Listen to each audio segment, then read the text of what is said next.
አብሬ ሁዬ ባድር ምኞቴ ነው ናሆሜ። የኔን አላየሽልኝም ነው የደስታዬን መልክ፣ የሰላሜን መልክ፣ የህይወቴን መልክ በአንቺ መስታወትነት ነው የማየው ነው። ልብ ማቅለጡን ደግሞ ተክነህበታል። እና እንግዲህ እንዲቀልጡ የሚያቀልጡበት እያየው ምን ላድርግ ታዲያ ነው ዳግም እኔና አንቺ ከዚህ በፊት እንተዋወቅ ይሆን እንዴ? አረ ምን እያሉ ነው? አረ በፍጹም። ታዲያ ለምንድን ነው ይሄ ስሜት በተደጋጋሚ የሚሰማኝ? ቀናት በፊት እዚህ አስቀያሚ ቦታ ከመምጣቴ በፊት ሚሊዮነር ለመሆን እያሰብኩ የነበርኩ ሰው ነበር። የፍቅራቸው መሰናክል የሆነው ሌላኛው ሰው ዳግም ታዲያ ኑሐሚንና ናሆም በሚሳሳሙበትና እንዲሁም ደግሞ ፍቅራቸውን በመገላለጽ ስለወደፊት ትዳራቸውም ለማውራትና ስለ ሰርጉ አንዳንድ ነገር ለመወያየት ለብቻቸው ጊዜ ለማሳለፍ ከቤት ወጣ ብለው ነበረ። ታዲያ ይህን ነገር አብሮነታቸውንና እንዲሁም ደግሞ ፍቅራቸውን በፍጹም እንዲገላለጹ የማይፈልገው ዳግም እየተከታተለ ባገኘው አጋጣሚ ሁሉ ለማስቆም እየሞከረ ነው። ይህ ነገር ደግሞ ናሆምንና ኑሐሚንን እጅጉን በጣም አስደንጋጭ የሆነባቸው ሌላኛው ፈተና የሆነባቸው ነገር እንግዲህ ተፈጥሯል ማለት ነው። በሌላ በኩል አቶ ለይኩን ፋንቱሽን እያጨናነቀችው ነው የምትገኘው። ምክንያቱም እችን ሴትዮ ከዚህ በፊት የማውቃት ስሜት ይሰማኛል በማለት ሌላው በተለየ ደግሞ ናሆምን ትኩር ብላ ማየቷና እንዲሁም ደግሞ አይኗን ከናሆም ላይ አለማንሳቷ እጅጉን እያሳሰበውና እያስጨነቀ የመጣ ጉዳይ ነው አቶ ለይኩንን። ታዲያ በሌላ በኩል አምራን አሁን ላይ እስር ቤት ገብታለች። ወይዘሮ ዝናሽ በበኩሏ መቼም ቢሆን ከእስር ቤት መውጣት እንደማትችልና እንዲሁም ደግሞ ክሱን መስርታ ለፍርድ ቤት ልታስገባ እንደሆነም እየተናገረች ትገኛለች። ታዲያ አቶ ለይኩንና ናሆም እንዲሁም ደግሞ ኑሐሚንን ጨምሮ ክስ እንዳይመሰረትባት እየጣሩ ይገኛሉ። ምክንያቱም በጣም ነው የምታሳዝነው። ልጅቷ ከአእምሮዋና ከቀልቧ አይደለሽም፣ እንደ ብድኮ ሲያደርጋት ነበረ።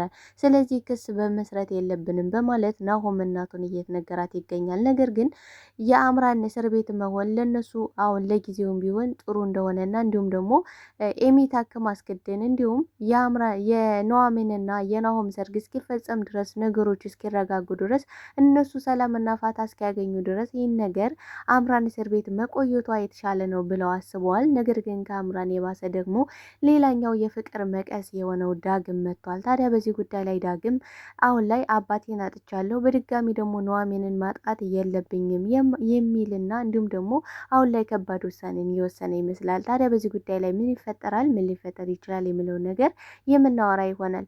ሰላም ጤና ይስጥልኝ ውድና የተከበራችሁ የቻናሌ ቤተሰቦች፣ ተወዳጁን ድራማ ኑሐሚን ቀጣይ ክፍል ወደ እናንተ ይዤላችሁ መጥቻለሁ። በዚህ ክፍል ላይ ብዙ ነገሮች ተፈጥረዋል። ቀጣይስ ምን ሊፈጠር ይችላል የሚለውን ነገር የምናወራ ይሆናል። ታዲያ ተወዳጆቼ ቪዲዮውን ስትጀምሩ ላይክ እንድታደርጉና እስከ ቪዲዮ ፍጻሜ አብራችሁ እንድትቆዩ በአክብሮት እየጋበዝኳችሁ የፍቅራቸው መቀስ የሆነው ሌላኛው ሰው ዳግም አሁን ላይ ኑሐሚንና ናሆም ፍቅራቸው እንዳይገላለጹና እንዲሁም ደግሞ አብረው እንዲሆኑ በፍጹም አልፈልግም እያለ ሌላ መሰናክል እየሆነባቸው ነው የሚገኘው። ምክንያቱም አባቴንም አጥቼ እንደገና ደግሞ ኑሐሚንን ማጥቼ መኖር አልችልም፣ በፍጹም ይህን ነገር መቋቋም አልችልም እያለ ነው የሚገኘው። ታዲያ ይህ ነገር ደግሞ ናሆምንና ኑሐሚንን በጣም እየረበሻቸው ነው የሚገኘው። ምክንያቱም ከዛ ሁሉ ጊዜ በኋላ አሁን ላይ ለራሳቸው ጊዜ አግኝተው ለብቻቸው ጊዜ ለማሳለፍ በሚሞክሩበትና እንዲሁም ደግሞ ስለ ፍቅራቸው ስለ ሰርጋቸው አንዳንድ ነገር የሚያወሩበትና የሚያቀዱበት ሰዓት ነበረ። ታዲያ ዳግምም ድንገት የተፈጠረ ነገር አይደለም፣ ድንገት አጋጣሚ ሆኖ ሳይሆን እንግዲህ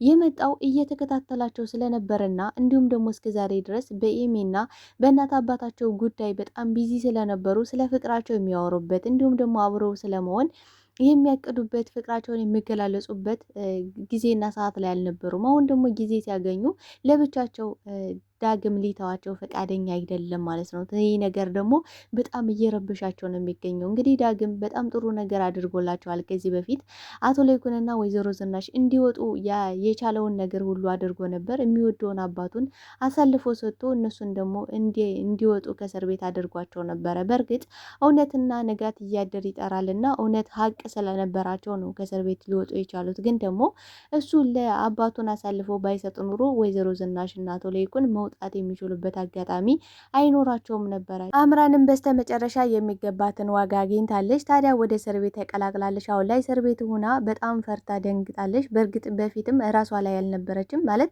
ከራሷ ጋር አልነበረችም። እንግዲህ ራሷ ላይ ራሷን ለማጥፋት ችግር ፈጥራ ነበረ። ይህ ይሳካለትና እንደማይሆን ስታውቅ ራሷ ላይ ችግር ለመፍጠር ሞክራ ነበረ። እንደምንም እንግዲህ ናሆም አስቁሟት ነበረ። ታዲያ ወዲያው ፖሊስ በመጥራት እንግዲህ ወደ እስር ቤት እንድትገባ አድርገው ነበር። ወይዘሮ ዝናሽ በበኩሏ ከእሷ ላይ ክስ መስርቼ ለዘላለም እንዳትወጣ አደርጋታለሁ፣ ልጄን እኮ ልትገልብኝ ነበር፣ የልጄ ድንጋጤ አሁንም ድረስ አለቀቃትም በማለት ከባድ ውሳኔ እንወስናለች። ታዲያ በዚህ ጉዳይ ላይ አቶ ለይኩንና እንዲሁም ደግሞ ናሆም ኑሐሚንን ጨምሮ በጭራሽ ክስ እንዳይመሰረትባትና ከዛ እስር ቤት መሆኗ የባሰ ሌላ ተንኮልና ሴረኛ እንድትሆን የባሰ ሰይጣናዊ ሀሳብ እንድታስብ ያደርጋታል እንጂ ጥሩ ሰውና ተምራ የምትወጣ ሴት አይደለችም በማለት ክሱን እንድታነሳ ዝኑ እየጠየቋት ነበረ። ነገር ግን አሁን ላይ በፍጹም ብላለች። ግን ደግሞ ኑሐሚን ምንድን ያለች? ኑሐሚን በእውነት በጣም አስተዋይ ሰው ከመሆኗ የተነሳ እንዲህ አምራን እኮ እኛ የምናየው እንደዚህ ሰይጣናዊ ሀሳብ ማሰቧንና ክፉ ሰው መሆኗን ነው። ግን ደግሞ በህይወቷ ምን እንዳሳለፈችና ምን እንደገጠማት በጭራሽ የምናውቀው ነገር የለም። ስለዚህ ደግሞ ክሱን መመስረቱ ጠቃሚ ነው ብዬ አላስብም። ግን ደግሞ የአምራን እዛ መሆን በትንሹም ቢሆን ለእኛ ፋታ ይሰጠናል፣ ለፍቅራችንም ሆነ እንዲሁም ደግሞ አሁን ላይ ለቤተሰቡ ደህንነትና ሰላም ሲባል አምራን ለትንሽ ጊዜም ቢሆን ከዛ ከተማረችበት ከዛ ብትቆይ መልካም ነው ብላለች ኑሐሚን ማለት ነው። በእርግጥ አምራን አሁን ላይ የምትማር ይመስላል። ምክንያቱም እስር ቤት ያሉት ጤነኛ ሰዎች አይደሉም፣ ማለት አእምሯቸው በትክክል የሚያስቡ ሰዎች አይደሉም። እንደሷ ጎዳና ላይ የነበሩ ጋጥ ወጥ ስራ ሲሰሩ የነበሩ እንዲሁም ደግሞ የኤርሚያስ እንግዲህ የልጅ እናቱም እዛ እስር ቤት እንደሆነች እና በኤርሚያስ ምን ያህል ተጎድታ እንደነበረ ምን ያህል ስትሰቃየ እንደነበረና ጋጥ ወጥ ስራም እየሰራች እንግዲህ ሰውን ፈንክታ እስር ቤት እንደገባሽም አሁንም ልጇ በናፍቆት እየተቀጣሽ እንደሆነ ኤርሚያስም እስር ቤት ድረስ መጥቶ እንደጠየቃትና ሊያስወጣት እንደሆነም እየነገረቻት ነበረ ለአምራን። ታዲያ አምራን ከዚህ በኋላ እኔ ማንም ሰው ዞር ብሎ የሚያይና ጠያቂ ሰው አይኖረኝም። ከትንሽ ቀናት በፊት እኮ ምን የሌለ ወር ነበረ፣ ግን ደግሞ አልተሳካለኝም። አንድም ቤተሰብ በጥብጭ ነው እዚህ እስር ቤት የገባው በማለት አሁን ላይ ታዲያ እየተጸጸተች ይመስላል። ታዲያ አብራት የታሰረችውም በጣም ሱሰኛ ከመሆኗ የተነሳ አምራንን እያሰቃያቻት እና ቁም ስቅሏን እያሳየቻት ትገኛለች። ታዲያ በዚህ ጉዳይ አምራን በደንብ የምትማርበት ይመስላል። የወይዘሮ ፋንቱሽ ጉዳይም አሁን ላይ አቶ ለይኩንን እየከነከነውና እንዲሁም ደግሞ ሰላም ነስቶት ይገኛል። ምክንያቱም ችግር ቤቴ ድረስ መልኩን ቀይሮ እየመጣ ይመስለኛል። ይህ ነገር ደግሞ በጣም ሰላም ይነስቶኛል። እች ሴትዮ ከዚህ በፊት የማውቃት ይመስለኛል። ምክንያቱም ዝም ብዬ ሳያት እንግዳ ሴት አትመስለኝም። የሆነ ነገሯ የማውቃት አይነት ስሜት እየተሰማኝ ነው። ዝኑ እኔ ይህ ነገር በፍጹም አላማረኝም በማለት እንግዲህ ሲናገር፣ ዝኑ እንዴ ምን እያልክ ነው ለይኩን?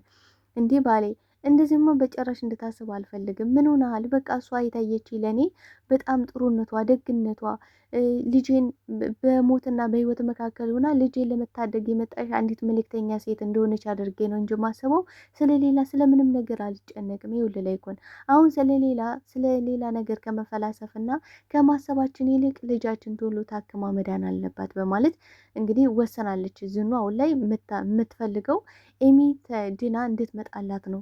ግን ደግሞ የፈንቱሽ ነገር እጅጉን በጣም አስገርሞታል ለይኩንን። እንዲሁም ደግሞ ናሆም ለማታውቀው ቤተሰብ በዚህ ልክ ዋጋ ለመክፈል መዘጋጀቷ ምን አይነት የተባረከች ሴት መሆኑ ብትሆን ነው ማለት እንደዚህ ለዚህ ቤተሰብ ዋጋ ልትከፍል የቻልሽው ከምን ተነስተሽ ነው በማለት እንግዲህ ናሆም ጠይቋት ነበረ። እሷም ደግሞ በሰዓቱ እንዴ አንድ በቃ ማንኛውም ሰብአዊነት የሚሰማው ሰው ሊያደርገው እንደሚችልና እግዚአብሔር በነፃ የሰጣትን ነገር እሷም ደግሞ በነፃ ለመስጠት እንደፈለገች አንዲትን ምስኪን ልጅ ማዳን ለሷ በቃ እርካታ እንደሆነ እየተናገረች ነበረ። ግን ደግሞ ከዚህ በፊት ምን ብላለች?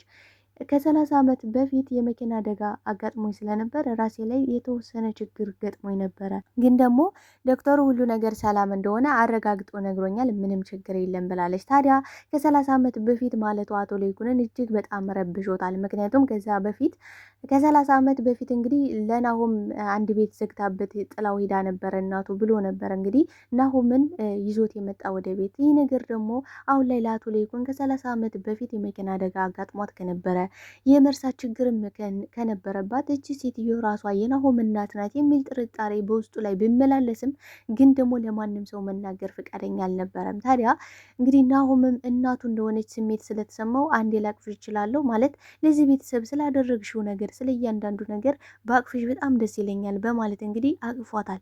ታዲያ ሲያቅፋትም እንግዲህ ፋንቱ ስቅስቅ ብላ ነበር ያለቀሰች። ምክንያቱም ልጇ ከ30 ዓመት በኋላ ስታቅፈውና እንዲሁም ደግሞ እቅፏ ውስጥ ሲሆን እጅግ የተለየ ስሜት ስለተሰማት ልጄ፣ የኔ ልጅ አንተ ራስህ ነህ፣ ወይኔ ልጄ ምን ባደርግ ነው የሚሻለኝ? አሁን ምን ብዬ ነው መናገር? በማለት ግን ደግሞ አሁን ላይ የኤሚ ሁኔታ መቅደም አለበት። ይህ ከኤሚ ከምርመራ በኋላ ሁሉንም ነገር ማወቅም ካለበት ልጄ እንዲያውቅ አደርገዋለሁ ብላለች። ምክንያቱም ደግሞ ናሆም ከዛ በፊት ምን ብሏታል? ከዚህ በኋላ አንቺ የኛ ቤት ሰራተኛ ሳትሆኝ የኛ ቤት ቤተሰብ የቤተሰቡ አባል ነች ሲላት በደስታ ነበር የዘለለችው። እንዴ እንደዛ ስትዝል አቶ ሌኩን ራሱ በጣም ነው የደነገጠው። እንዴ ምንድን ነው እንደዚህ ማለት ፈነጠዘሽ ባንዴ ብሏል። ምክንያቱም እንግዲህ እስኪ ያስቡት አንዲት ልጇን በጉጉት እየጠበቀች ያለች እናት ልጇ ደግሞ ተነስቶ አንቺ ከዚህ በኋላ የኛ ቤተሰብ ነሽ ብሎ ሲላት የሚሰማት ደስታና ሰላም ልነግራችሁ መቼም አልችልም።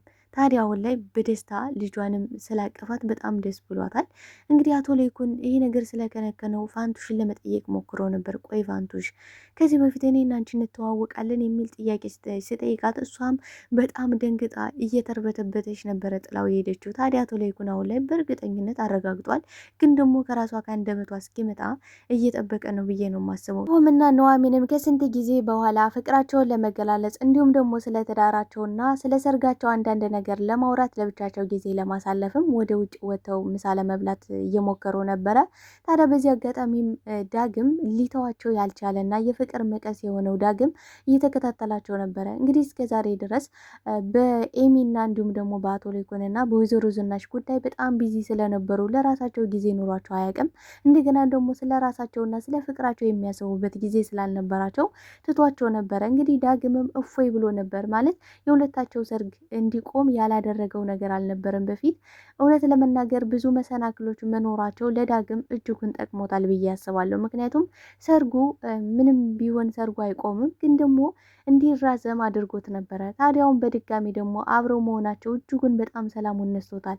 በዚህም ጉዳይ መቼም ቢሆን ኑሐሚንና ናሆም አብረው እንዲሆኑ በጭራሽ አልፈልግም፣ የምወዳቸውን ሰዎች አጥቼ በአጠቃላይ መኖር አልችልም እያለ ይገኛል። እንግዲህ አባቴን አሳልፌ ሰጥቻለሁ፣ በድጋሚ ደግሞ ኑሐሚንን አሳልፌ መስጠት አልችልም ብሎ ከባድ ውሳኔን እየወሰነ ይመስላል። ይህ ነገር ደግሞ ለኑሐሚንና ለናሆም ሰላማቸውን የነሳቸውና እንዲሁም ደግሞ የረበሻቸው ነገር ነው። በእርግጥ ዳግም ይህን ነገር ማድረግ አልነበረበትም። በቃ አሁን ላይ መተው አለበት ብዬ ነው የማስበው። ምክንያቱም እነሱ ሁለታቸው ፍቅራቸውን መኖር አለባቸው። እንግዲህ ናሆም ምን ብሏል?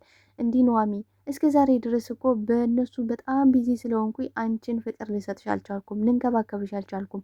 ከዚህ በኋላ ግን በጭራሽ ቀን ከቀን እያፈቀርኩሽ እየወደድኩሽ መጥቻለሁ። ስለዚህ አሁን ከአንቺ ጋር ተነጥዬ በጭራሽ መኖር አልችልም በማለት እንግዲህ ሊሰማ ሲል ነበረ። ዳግም ከየት መጣ ሳይባል የደረሰው ይህ ነገር ደግሞ በጣም ዳግም ይህን ነገር አምኖ መቀበል አለበት ብዬ ነው የማስበው።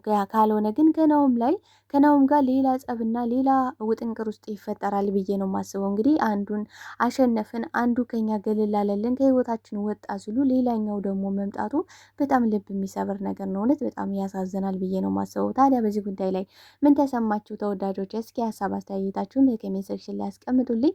ዳግም በስተመጨረሻ የእነሱን ፍቅር አምኖ መቀበል አለበት ብዬ ነው የማስበው። ከዚህ በኋላ ምንም አይነት ፈተናና ችግር ይበቃቸዋል ኑሐሚንና ናሆም ብዬ ነው የማስበው። እናንተ የምታስባላችሁ? እውነት ይህን ነገር መቀበል አለበት ዳግም፣ ይህን ነገር ሊቀበል ይገባል ብዬ አስባለሁ። በድጋሚ ሀሳብ አስተያየታችሁን በኮሜንት ሴክሽን ላይ አስቀምጡልኝ። አመሰግናለሁ ተወዳጆች። ባይ ባይ።